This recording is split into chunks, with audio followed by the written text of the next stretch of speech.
Good afternoon and welcome to Praxis Peace Institute's Friday series on Zoom. I'm Georgia Kelly, the director of Praxis, and today we are most fortunate to host best-selling author and self-described economic hitman, John Perkins. John's classic Confessions of an Economic Hitman, 2004, spent 73 weeks on the New York Times bestseller list and has been published in more than 35 languages. It was a groundbreaking expose of the clandestine operations that created the current global crises. The third edition of Confessions of an Economic Hitman, here it is right here, is available now and through our bookstore at Readers in Sonoma. Today, we are going to be discussing that book, and this brings the story of economic hitman and jackal assassins up to date and includes the wreckage of China's economic hitman strategy. John will give us an insider's view into the corrupt system that cheats and strong arms countries around the globe. As chief economist at a major international consulting firm, John Perkins advised the World Bank, United Nations, IMF, US Treasury Department, Fortune 500 companies, and heads of state in Africa, Asia, Latin America, and the Middle East. So today we're going to talk about that wreckage as well as the continuing machinations of economic hitmen globally. So welcome, John. It's great to have you with us today. I'm not hearing you. Sorry, I was muted. Thank you so much, Georgia. It's great to be here, and I apologize for the show that I missed a couple of weeks ago. I had an emergency. I had to be in the hospital for a while, but I'm fine now. So it's great to be with you guys, and thank you. Great. You look good, and we're very happy to have you with us. And we were really upset when you weren't here with us. So it's great to be able to bring you here today.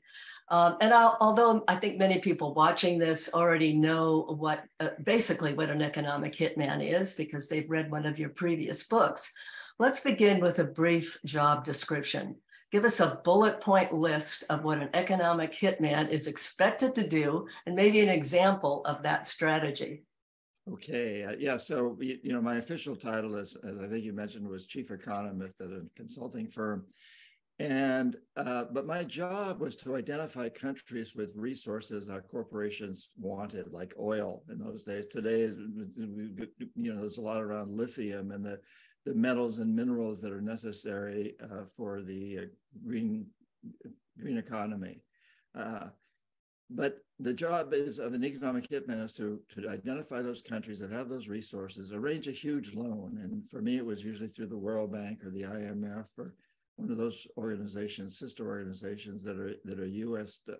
Controlled, and give the loan to the country. Had to sign off on the loan using its resources collateral, but the money didn't actually go to the country. It never saw the money. Instead, the money went to corporations in the United States to build big infrastructure projects in those countries, power plants, industrial parks, highways, ports, airports, things that helped the very rich people because they own the businesses and the industries that benefited from big infrastructure. But in the long run, it hurt just about everybody else because money was diverted from healthcare, education, and other social services to pay the interest on the debt. And in the end, the debt couldn't be repaid. So we'd go back and say, hey, since you can't pay your debt, we'll help you restructure it, but you need to implement neoliberal economic policies, which essentially means reduce taxes on your rich, reduce everything else on everybody else, and cut back on your regulations, privatize, sell your utility companies, your water and sewage systems, and so forth to private investors, usually our private investors. Vote with us at the United Nations on some issue that's important to us. Let us build a military base on your soil, things like that. Really what we were doing was creating a global empire. And it's a corporate empire, but it's highly supported by and highly integrated with the United States. And now we've got China coming on the scene. I know we'll get to that in a minute. But I want to say also these presidents, my job was fairly easy First of all, I thought I was doing the right thing for many of the years that I was in this, because business schools and World Bank will produce statistics that show you that when you invest in a poor country, when you invest in big infrastructure projects, the economy grows. It does when you measure it by GDP. But over time, I began to discover, I really looked at GDP, and it measures how well the wealthy and big corporations are doing. It does not measure overall prosperity. So that's a perception that's sent out to people, that GDP reflects overall prosperity. In most countries, it doesn't, including in the United States. And I can give examples if you want about that. But so I thought I was doing the right thing and trying to convince these presidents. And I and they both knew that if they didn't sign on to these deals, there were people behind me that we called jackals, that overthrow governments or assassinate their leaders. And, unfortunately, we have a long history in the United States of doing that with Mossadegh in Iran, Allende in Chile, Lumumba in the Congo, Diem in Vietnam, and much more recently, Zelaya in Honduras, and on and on.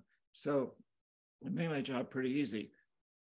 But what I was actually doing, what we were doing was setting up this, what I now call an economic hitman strategy, that's basically taking us to a death economy, an economic system that's consuming and polluting itself into extinction and causing climate change and income inequality and species extinctions, environmental destruction. So it was, it was a path that, we thought it was good economics, and for a while it seemed that way, but now we know that it's a very bad system. And GDP is a false indicator of health in a country. I wanted to ask you before we get to China, because I know that's a big part of what your new book is about. I wanted to just review, you have a lot of history in Ecuador and know a lot about what's going on there. And that looked like Korea. I mean, I think one of their previous presidents was assassinated from reading your book. But Korea had some really good ideas by bringing in the rights of nature in their constitution. All that seems to be gone now. And I'd like you to explain what happened. I mean, he came in with such good ideas. What happened to that? Yes, Korea came in after, I think the country had 4 presidents in 6 years or something, there's huge turmoil and overturning of presidents, coups and so on. And he was president for 10 years, which was a record. He had a PhD in economics from the University of Illinois. He understood our system. And one of the first things he did, Georgia, was that he said, I don't think Ecuador owes all the money to the World Bank that the World Bank says we owe. And he formed a commission that investigated this, a very high quality economists, and they came to the conclusion that at least $10 billion of debts, supposed debts to the World Bank from Ecuador, were not valid, because these debts had been taken on during my time as an economic hitman by the military dictators who ran the country, and basically were put into power and kept there by the CIA. And so the conclusion was, listen, the people of Ecuador didn't vote on having these horrible debts, and they didn't benefit from them. The very rich benefited, mainly the military dictators and their cohorts, their friends, and they benefited. And and so the conclusion was, we don't owe the money. Ecuador doesn't owe $10 billion worth of this debt. So Korea defaulted. And immediately the credit rating of Ecuador went way down. Fitch's and Standard & Poor's just dumped them into the basement of the credit ratings. And this is a great example, because China came along and gave Ecuador $1 billion loan, followed very quickly by another $1 billion loan that were easy to repay. And so the credit ratings went back up. But of course, there was a price. China then basically has taken over in Ecuador and most of South America, most of Africa, most of the world today, and being the #1 lender, the #1 trading partner, and the #1 investor. And by benefiting from some of the mistakes that we in the United States made, and then implementing policies that seem attractive to some of these countries. And China's done a lot of really bad things. So I'm not defending China. It's Economic Hitman, basically headed down the same path that we were, but it has a different story to tell. And yes, Georgia, when Correa came to power for his first term, he was very protective of the Amazon, of the environment. But a couple of things happened. There was an attempted coup that was undoubtedly headed by the CIA that failed, and I think it was intended to fail, but I think it scared him. He realized he beat the coup, but it was done in a very sloppy and I think intentionally sloppy way. He beat it, but it put the fear of God into him, and so as soon as that ended, in his second term, well, first of all, he went out to the world and he said, this particular section of the Ecuadorian rainforest, we figured out it has about $70 billion worth of oil under the ground.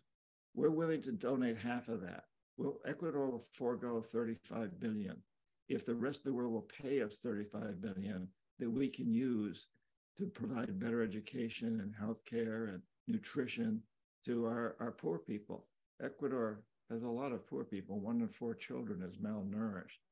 And the only way that they can really provide what these poor people need is through the resources that they have in the Amazon. So Korea is saying, help us out. If you think the Amazon is so important, and we do too, we'll sacrifice half of the value, but we need the rest of the world to come up with the other half so we can provide for our people.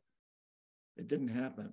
Only 2 countries, 2 European countries contributed, and that was only a total of about 15 million as opposed to 35 billion. So at that point, Correa said, I know Correa well. I talked to him. I was on a Zoom call with him recently. He's living in Belgium now, where his wife is from. And he said, I was stuck with a terrible dilemma, as are all presidents of Ecuador and many countries with resources like this, because we have a lot of hungry people. We have very high population density in the Andes and along the coast, and very low population, about half of our country, which is where all the resources are, and that happens to be the Amazon rainforest. So he said, as president, I've got to serve all my people. It's a very interesting case study. I know these are things that aren't black and white. That was why I wanted you to bring that out, because people tend to look at it as black and white. And I think understanding the nuances are really important in looking for solutions. And I'm going to go to China because this is a theme of the new book that wasn't in the other ones. And in this edition, you write about the role of China and why their economic hitmen are so dangerous. In fact, they seem to have learned from the US approach that all stick and no carrot is not really tenable any longer. So I'd like you to describe China's strategy and how it has worked. And it seems more sophisticated than the American strategy, actually. Yes, well, I taught in an MBA program in China some years back, and I realized right off the bat that these students who had been singled out to be China's future leaders, they wanted to pick my brain about what I had done that was successful and what I had done, what mistakes I had made. So, so they would learn from me. But I was also very impressed with them because they were very determined, to make their country greener. They said, we've suffered through horrible, horrible pollution, unlike anything even the United States have ever even thought about. And we don't want our kids to grow up with that. But in any case, so yes, China has learned a lot from our mistakes and our successes, and has come to dominate most of the world today. Just this week, Brazil signed a huge compact with China. Lula, the very progressive new president of Brazil, and 2 weeks ago was Bolivia, and it's happening all over. And one of the reasons is because, China has an amazing story to tell, an amazing marketing tool. It can say, we in China experience about 10% economic growth for 30 years. We brought over 800 million people out of dire poverty. And the World Bank supports those numbers. They agree with them. No other country's ever done that. And Uh, and they can also point to, they have a very strong record these days in environmentalism, even though here in the United States, we just want to talk about the coal plants they're building. We forget to mention that they dominate the world business in solar and wind also, and have produced more of that than anybody else. But they have the story. So as I talk, I just came back from Latin America, and I'm headed to Europe soon, or I speak and meet with important people. And you know, the people in Latin America will say, you know, your country doesn't have anywhere near that kind of a history. You haven't had a real increase in the average wage since the 70s, which is true. You know, a lot of people have increased their income, but the average minimum wage has not increased when you take into account inflation. And so these heads of state of some of these African and Latin American countries will say, you know, we don't want the system that China, we don't want the government that China has. We don't want, you know, we're more concerned with human rights and freedom of speech and so on and so forth than China is. We don't like that. We don't like the fact that they're siding with Russia and so on and so forth. But their economic approach is superior to anything that the world has seen before. And whether that ultimately is really true or not, it's hard to tell at this point.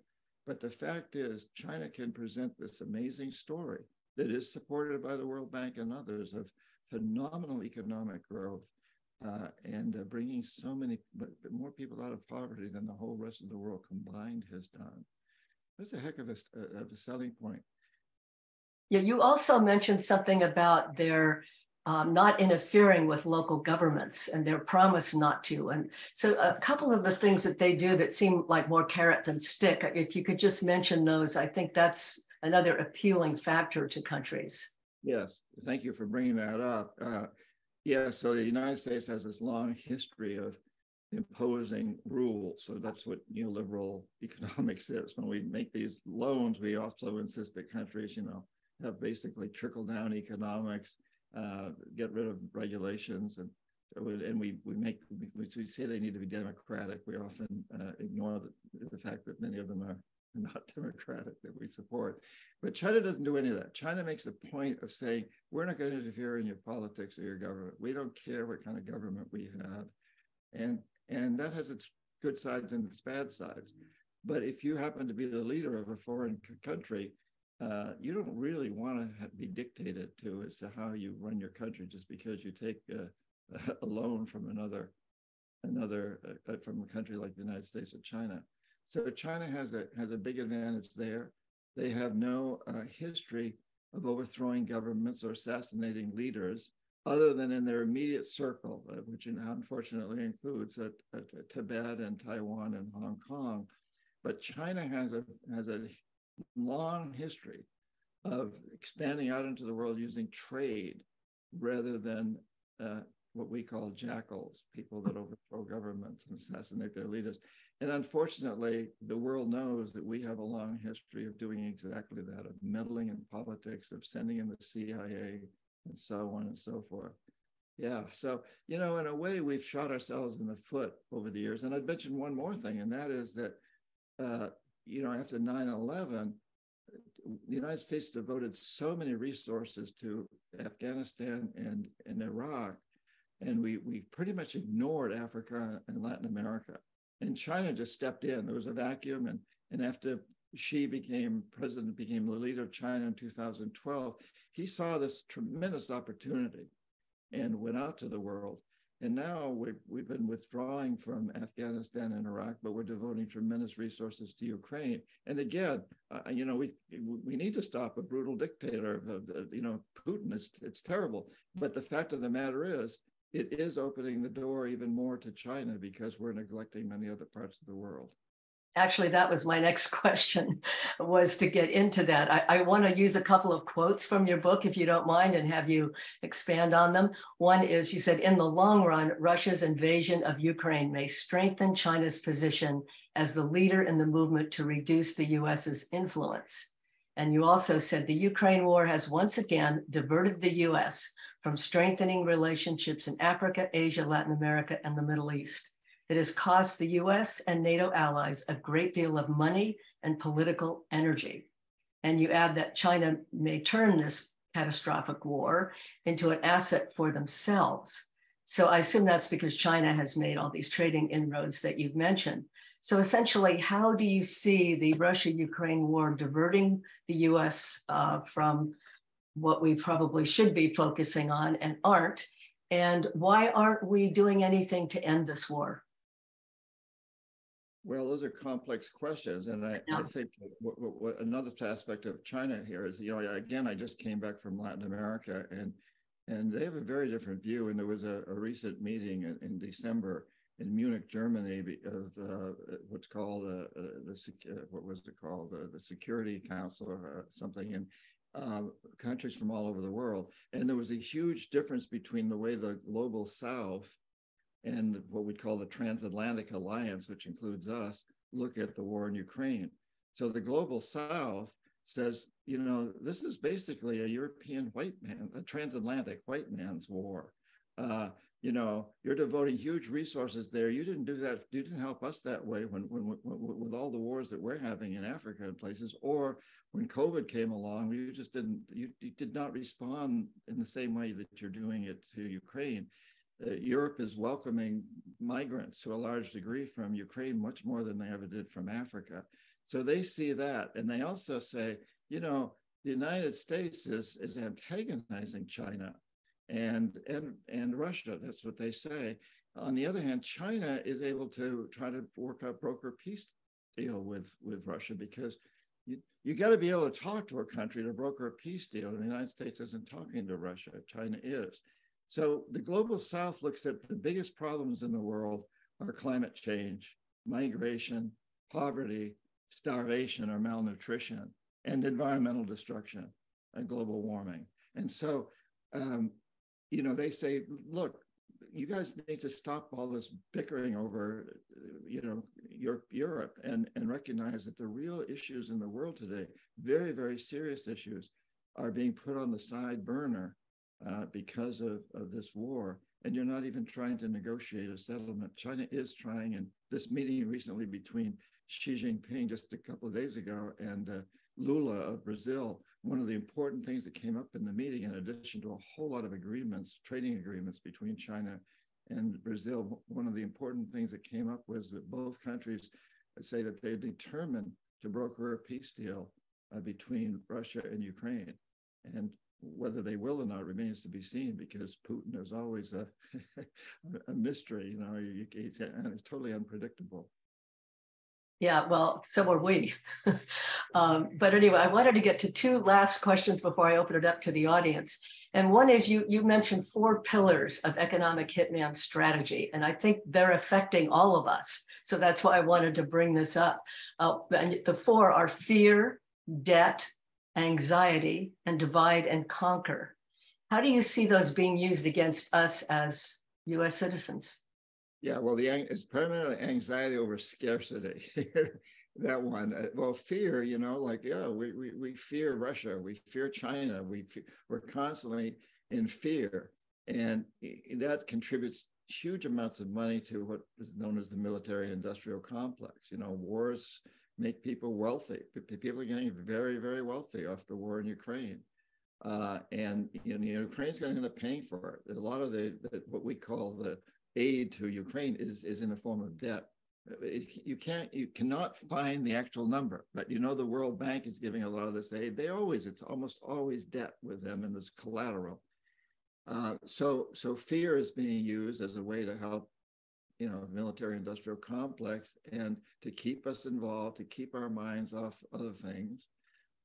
Debt, well, yes, Ukraine, I have no doubt that Ukraine is going to end up with a lot of debt. And then later on, there's going to be reconstruction. Once the war ends, there'll be fortunes made off reconstruction there.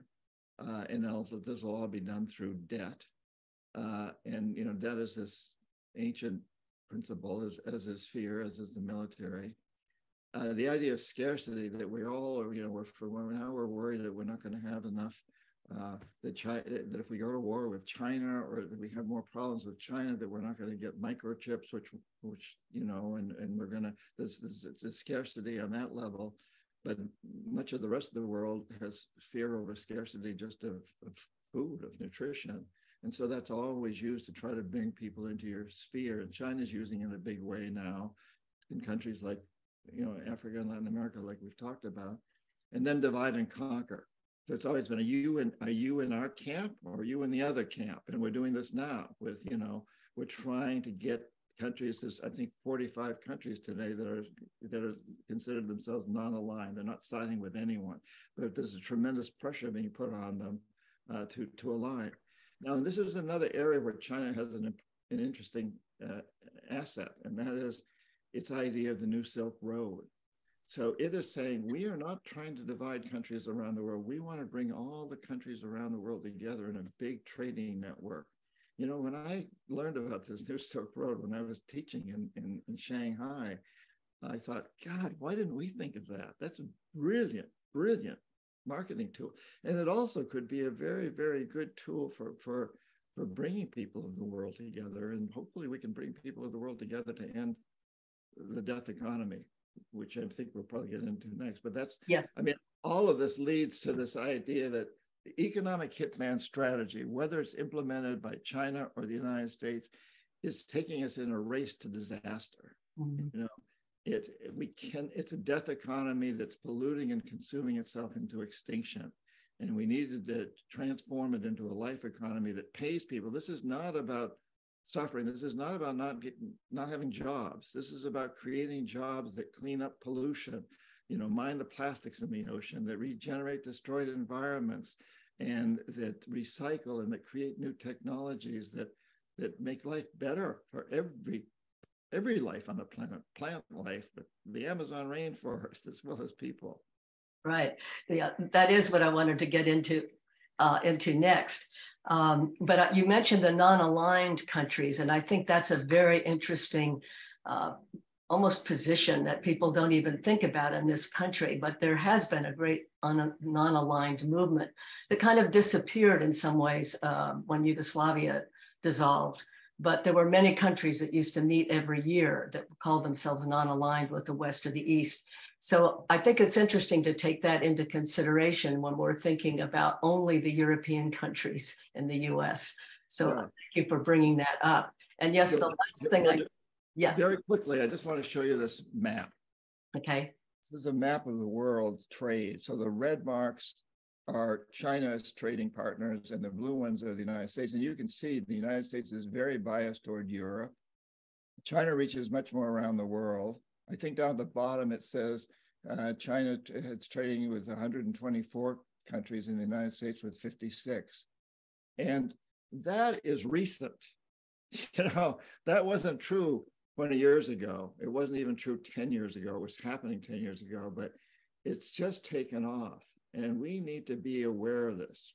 We just really need to be aware of it. And we need to be aware, though, that ultimately China's goal is very similar, increase consumption, increase their GDP, and in the process, create a death economy, contribute to climate change, and so on and so forth. Right. And so we've mostly been discussing the death economy through the work of the Economic Hitman. And I'd like you to talk a little bit about the life economy before I open it up for questions. Well, it's something that's been happening. And we've seen the idea of conscious capitalism, B corporations, benefit corporations, Green New Deal, the tremendous advances in solar and wind. Again, 20 years ago, everybody was saying there's no way that solar and wind will ever be competitive with fossil fuels economically. Well, today they are. And, there's been a tremendous boom in technologies that are taking us toward a life economy. And again, I want to emphasize that this is not about stopping growth. This is about transforming growth from growing things that are ravaging the earth, like so much of the materialism that we currently advocate, and the idea that corporations need to maximize short-term profits. corporations need to they need to make some profits because that's how they keep going. All businesses do. But the tremendous amounts of profits that hedge funds and other investors are looking at is outrageous. And so we need to look to the long term. And while the death economy, the goal is short-term profits, maximization. The life economy's goal is long-term benefits for people and the planet. And it's about growing an economy that pays people to, as I've said, to revitalize coral reefs, to regrow trees in places where the forests have been devastated, and to stop devastating forests, to come up to completely get rid of fossil fuels. And I think we all know that there's technologies out there that people have ideas about that go way beyond current solar and wind technologies. We need to develop those more and more. There's so many things that we can do to create this life economy. Being as local as possible is incredibly important. We need to focus much more on local agriculture and local products. But at the same time, we do have to recognize that we are global. We would not be having this conversation by Zoom if we weren't global. We are a global world, and I think it's important to be a global community. I think it's important to recognize that, but that means that we can't continue to fight and look at somebody like China as our enemy. Right. Yes, we can compete with China. We can disagree with China on just about everything, but let's agree. China and the United States need to agree that there are no winners on the dead planet. Mm-hmm. I think that's one of the things that we have to mature as a society to understand that. A lot of people have mentioned that your volume is really low, John. So I'm going to ask you either get closer to your microphone. Yeah, I should have seen this earlier, but I was too focused on our program. Is this better? Yes, it is. Okay, sorry. So now I'm going to open it up for questions. If people want to ask something, you can unmute when I call on you, but you need to put your hand up so I see you. And if you don't do it soon, I'll just keep going. Because there are other things that we could talk about. So I think I do want to bring one of the other things up. Okay, Dwight, I see your hand up. Go ahead. There, can you hear me? Yeah, you're very. You can hear me? Yeah, John, Yugoslavia came up in a conversation last week, and I was curious about the war in Yugoslavia and the breakup of Yugoslavia. My sense was that the war was kind of manufactured and that it didn't have to take place. What's your insight? Well, I'm afraid I'm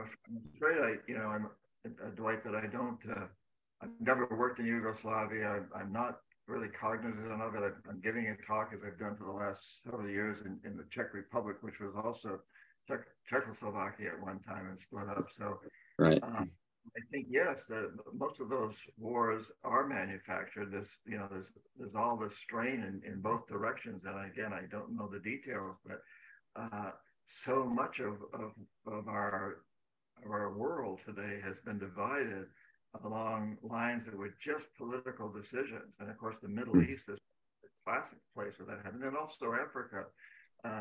But it's incredible, and I think Yugoslavia is an example of that, as how there was a decision made that these two countries should be divided instead of coming together. Yeah. Okay. Yes, in fact, Dwight, I will speak to you separately about Yugoslavia because I lived there during the breakup of that country and a lot of research on it. Oh, good. Yeah, so we can talk about that another time. I'm going to go to Julie next. Julie? You need to unmute, Julie. Unmute. Now, can you hear me? Yes. Okay. First of all, thank you so much for your books and your work and your experience. And in 2017, I was in Kenya, taking my family, and in front of me at the hotel were all these Chinese people. I'm thinking, what? Well, they were helping with the roads, building dams, building infrastructure, and I had no idea about it. And our whole US, I think, has no idea. And there's something called, I believe it's Belt and Road, which is the Chinese policy of building something like around the world road so that all these trade situations can be advanced. And I just wonder if you would want to talk to any of that. I was shocked when I saw all those Chinese people in Africa. Yeah, Julie, I think you're right. People don't have any, Americans, but we really don't realize how dominant the Chinese. We say, well, maybe China will take over. China's already taken over, basically, honestly. And that doesn't mean that we can't win it back. Vice President Harris is just in Africa trying to do that. So the Belt and Road Initiative, that's also known as the New Silk Road. And the belt is highways, land transportation systems that connect China with throughout Africa, Europe, the Middle East, all of Asia. The road connects is ports and shipping lanes that connect Latin America and Australia, New Zealand, and all the various island countries, and the United States and Canada with the rest of the world. And so China is very aggressively building commercial ports around the world. They own the container ship ports at both ends of the Panama Canal, for example, which probably shocks most Americans. They don't own that. They've leased them for 99 years or something, but they own all the equipment. They control these two huge container ports on both the Atlantic and the Pacific sides. And they'll tell countries in Ecuador or Panama, it doesn't matter, in Nigeria, wherever, listen, when you become part of our Belt and Road Initiative, our New Silk Road, we're not telling you, like the Americans do, that you're just going to have favored trading agreements with us. So the United States does that. They have most favored nation trading agreements. China says, no, we're going to help you trade with the whole world. We're opening up something so that you Africans can trade with the South Americans, the Australians. And so it's a very, very effective, once again, a very effective tool. It's a marketing tool, but it's also truly happening. All of these things have in a way taken a little bit of a step back due to the pandemic and also the war in Ukraine. Around the world, we're seeing that we've, in China less so, but the United States particularly has dropped out of getting involved in what really needs to be done to bring the world together to solve these incredibly important problems that we're facing right now. So thanks. I'm going to ask you to get closer again to the microphone, John, because you kind of fade out and it's hard to hear it all.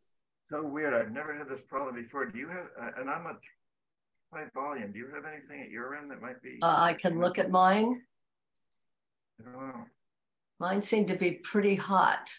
I'll eat my computer here. Yes, eat your computer. I'm going to go to Bob next. Bob Shooks. Yeah. So John, you made the point that, and I think you just followed up on it, that we're easily distracted, and this war in Ukraine is distracting us from dealing with it. A short list of, maybe it's a long list of existential issues that we really face. But I wonder if you think we would be in this country facing those issues even if there was no war in Ukraine. In my opinion, we've basically dropped out of politically and economically out of dealing with the real issues of the world, global issues, for some time now. And I wonder, I don't think it's the war in Ukraine that's done it. I think we've done it systematically for the past 25 years, probably. I agree with you, Bob. I think we have an amazing ability to distract ourselves from what's important, and partly that's because we've pretty much got a dysfunctional Congress. It's just the question of the Republicans and Democrats always trying to disagree with each other and put the other one down. And we're going to see a lot more of that in this upcoming next couple of years as we go into the presidential election period, which we're already in. So, we focus on a lot of things that may seem important and are important perhaps to individuals, but they're not solving the world problem. And Ukraine is a very big one now because it is diverting a lot of funds, as did Iraq and Afghanistan, and back when I was in college, Vietnam, and made a lot of money for some of the individuals who own the industrial complexes, but diverted from everything else. And so, yes, we have this tendency to look for distractions. We seem to enjoy that. And I think to a certain degree, that's a human tendency, but it's very much exploited by this dysfunctional Congress that we have today. And that's another thing that other countries look at. They say, and I heard this, I was just in Guatemala and Costa Rica and other countries in Latin America, and I'd hear this over and over, if you're a democracy in the United States, we don't want it. You're dysfunctional. And there certainly is a lot of truth to that. Mm-hmm. Yeah, it's not really a democracy. I'm going to go to Brian next. John, thanks for being with us today. My question to you is, what can we do to rein in the CIA? Well, Brian, I think, the bigger, well, I don't know. I'm not sure there's anything we can do. If you try to do it, you're probably going to end up in prison. We've experienced that a few times, haven't we? I try delicately to do it in the books I write without going to prison, to talk about these things. But I really think that, the CIA is a symptom of this system that we have. It's really part of the economic hitman system of how do we beat out other countries? How do we become the dominant world power? How do we gather up the majority of the world's resources into us? And we used to compete with the Soviet Union, and now it's China.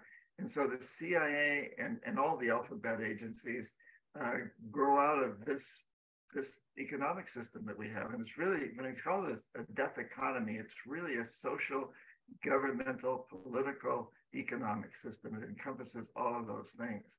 And I think the CIA and every other big country, China has its equivalent, as we learned today, the police station in New York City and a few other places.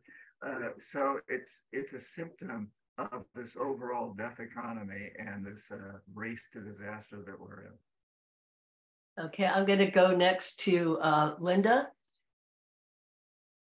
Thanks, John. Wonderful. I followed you for a long time, and I love your writings.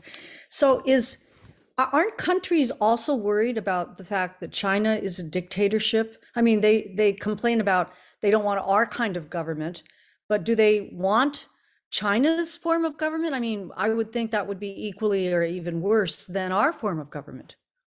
Well, I think it depends on who you talk to and in which countries, because I hear a lot of Latin American people say, there's something attractive about a strong leader that can take us out of the death economy, that can solve the world's problems of climate change.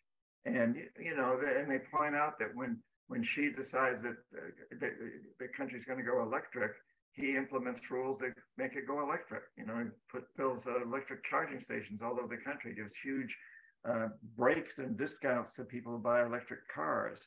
And so it's a mixed bag, but I do think people in general love the idea, the principles of the United States.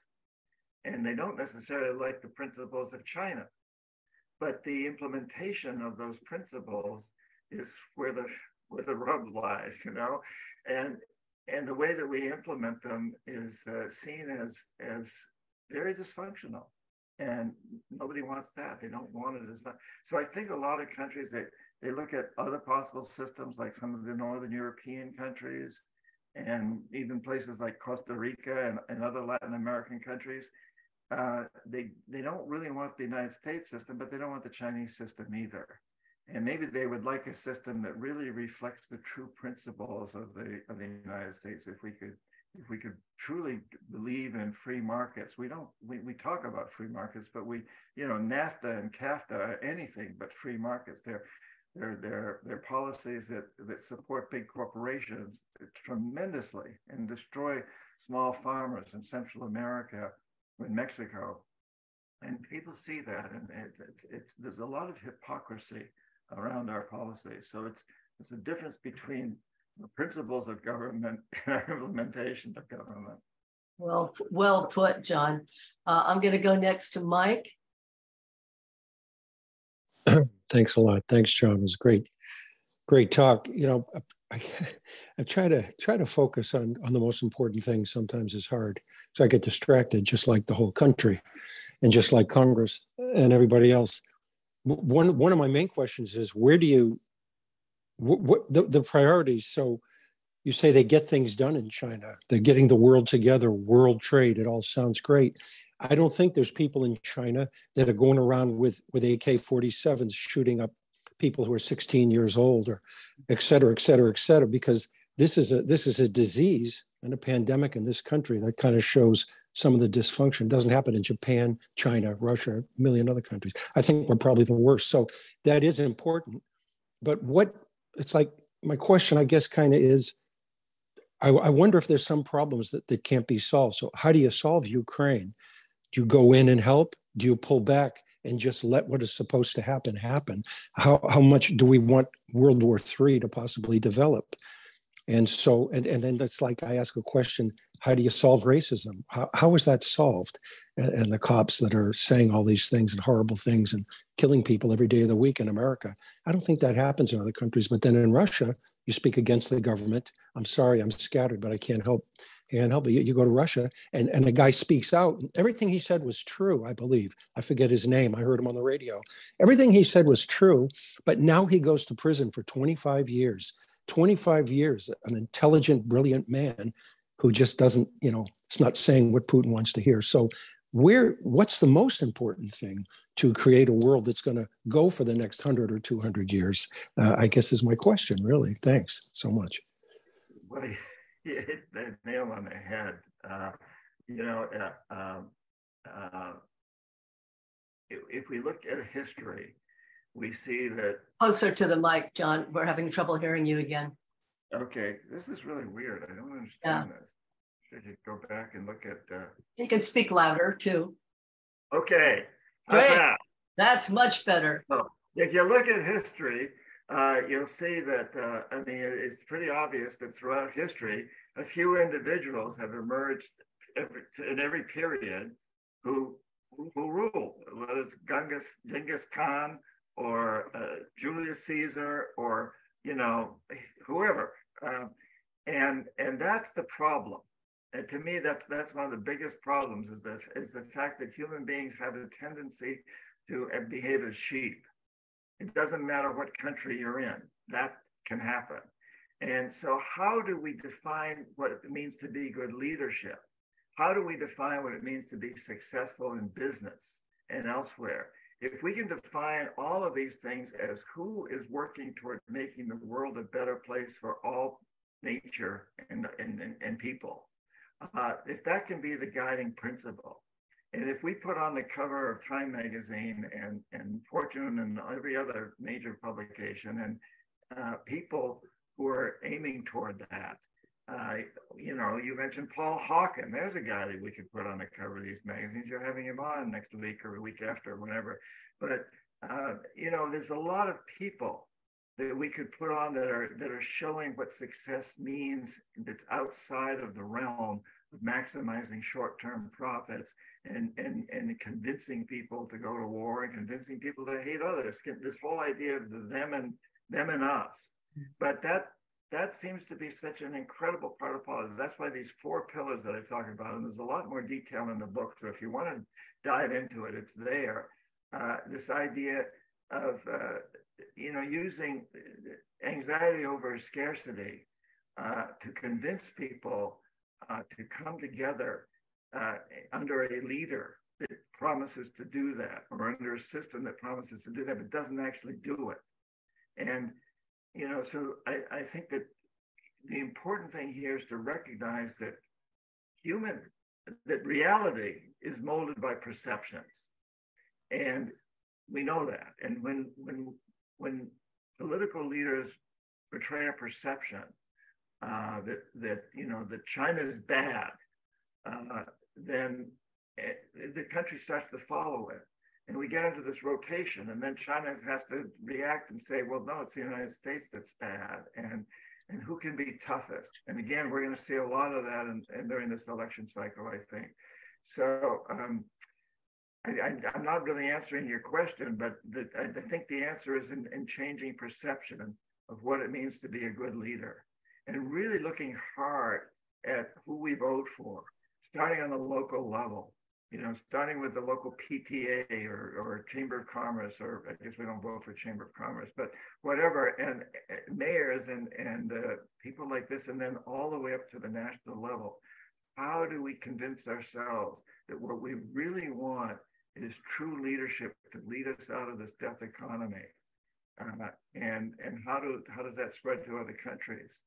And frankly, right now, a lot of the world, I don't know if it's a majority, but a lot of the world, especially in places like Africa and Latin America, is saying that they think that Xi Jinping may be the person to do that, and maybe the person to end the war in Ukraine and Russia, and that if anybody can end it, can negotiate a peace, it's him. And they don't see us as even trying to do that. They see the United States as just feeding into that war, and that's our fault. You know, that's the people of the United States' fault that we put ourselves in a position where we're going to have the Democrat and the Republican presidential candidates fighting to see who can be most hawkish on China. I hope I'm wrong. No, you're not wrong, unfortunately. I hope you're wrong too, but evidence is against it, that you're being wrong. I wanted, before we finish, I want to remind everybody, Confessions of an Economic Hitman, 3rd edition, extraordinary book, as you can tell from the discussion we've had today. I highly recommend it. This is the kind of information we need. I think to solve problems, we have to know how deep the problems really are and who's involved in them. And so I highly recommend getting this book. I know our local bookstore has it, and we'll get more if you order it. And so even if you've had the other ones, you need this one. And I want to thank you so much, John. This has been really, really interesting today. You've been great. And I think you can unmute and applaud you. Well, thank you so much. And I apologize that you're not able to hear me so well, but I don't know what that is. I'll look into it. Yeah, we didn't have time because of the last minute things, but I'm going to end the recording, thanking you, end the recording. We're still going to stay on for a few minutes, but just to throw it out there, I found it a lot better.